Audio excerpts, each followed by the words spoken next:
इस वीडियो में हम समझेंगे प्रत्यावर्ती धारा। जैसा कि हम जानते हैं, जब भी किसी तार या चालक से इलेक्ट्रॉन बहते हैं तो उस चालक में विद्युत धारा पैदा होता है। इस धारा की दिशा इलेक्ट्रॉनों के बहने की दिशा के ठीक विपरीत होती है। इलेक्ट्रॉन को बहाने के लिए हम तार के एक सिरे को बैटरी के धनात्मक टर्मिनल से और दूसरे सिरे को ऋणात्मक टर्मिनल से जोड़ते हैं।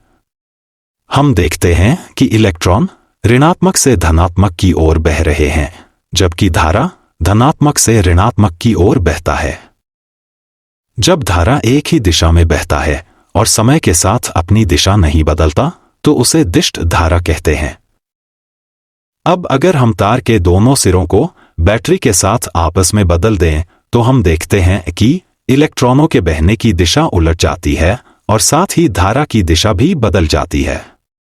अगर हम इसी प्रक्रिया को बहुत कम समय में बार बार दोहराएं तो धारा की दिशा लगातार बदलती रहती है।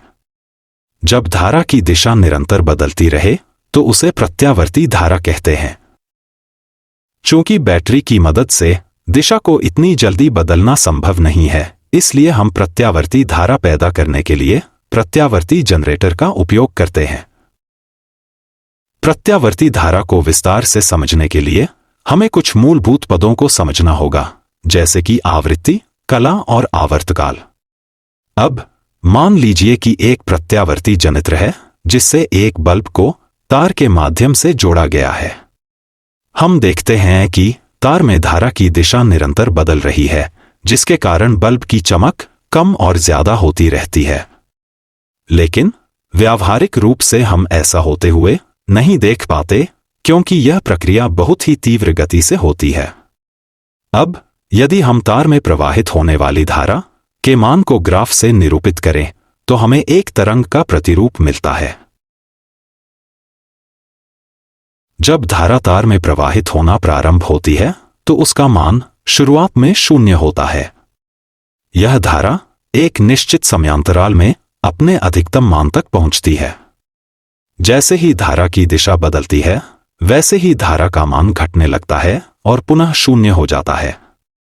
इसके पश्चात यह धारा विपरीत दिशा में प्रवाहित होती है, अपने अधिकतम मान तक पहुंचती है और फिर से धारा की दिशा बदलती है, मान कम होने लगता है और अंत में 0 तक पहुंच जाता है। यही प्रक्रिया बार बार दोहराई जाती रहती है। इस प्रक्रिया में धारा की दिशा निरंतर बदलती रहती है, इसीलिए इसे हम प्रत्यावर्ती धारा कहते हैं। इस तरंग प्रतिरूप में जो सबसे ऊपरी शिखर है वह धारा का शिखर मान है, जिसे हम I0 से दर्शाते हैं। तरंग का एक चक्र पूरा होने में जो निश्चित समय लगता है उसे हम आवर्तकाल कहते हैं। इसे हम T से दर्शाते हैं। प्रत्यावर्ती धारा 1 सेकंड में कई चक्र पूरे करती है और 1 सेकंड में जितने चक्र पूरे होते हैं उसे हम आवृत्ति कहते हैं। इस आवृत्ति को हम न्यू से निरूपित करते हैं।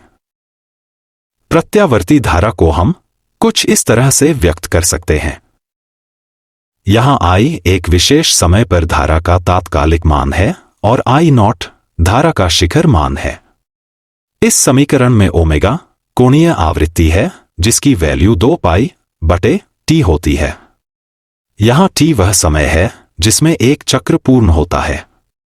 प्रत्यावर्ती धारा को हम साइन और कोसाइन के रूप में भी निरूपित कर सकते हैं।